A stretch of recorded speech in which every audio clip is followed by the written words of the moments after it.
Yeguswa ejina ngomasuamu ensemu na sabrede yenkonko ginam ewoye otimbantem no emu Kajebi na District Director Adom GES wo hono no eye set de serum opanyi era hopa waswo wo haw kase ne se ne mpotem hono no se kobase cheche ni ekosku ni wie na braso sempanifo eden beto no wo trade na wo motwetwe wo mo ho bia ye bi opese wo beto trade ma nkwadada achi ye no cheche ni no so wogepeni ekwa no beba no de obeye no ho atrade no ase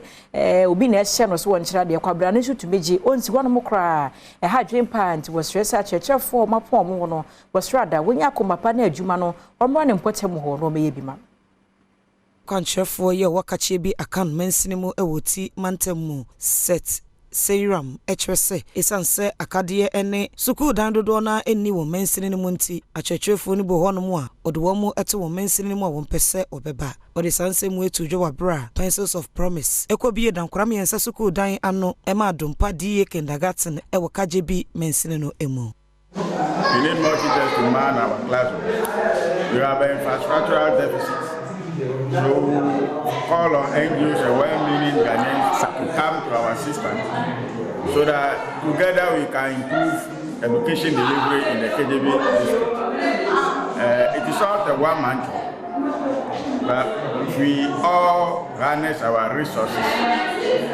the level we want to see education will get there. Enu echi ne mrashebi dwani wo Kajebi akan engineer ya wo Gomado ya wo ne pencils of promise ekabo mu esise suku dan ye editu dwase ye ekana eni so ade hu no pese wo de boa ema ngomesua etere ewo ne mensine ne mu enya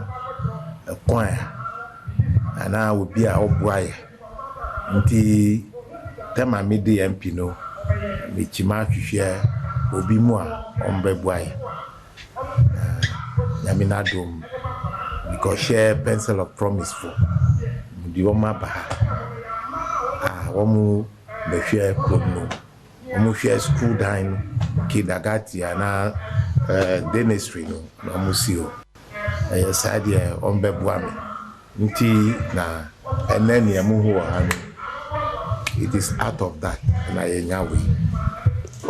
the Krakra and the country director ya with the pencils of promise ano Freeman Goba editu jase bobuasi dan yi sebeya ebetimi ahye amofra no enkran no akosuku akoachiri.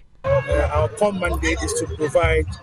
school infrastructure, sanitation facility for schools that do not have these structures. The other one that we also do, because we know that a school is not only the physical structure we are seeing, though a key part of education delivery. So we also support teachers through our teacher support program, where we provide education or training through workshops for teachers that are in this classroom. They are taken through interactive methods of teaching. We also take them through the new curriculum and how to manage their classroom.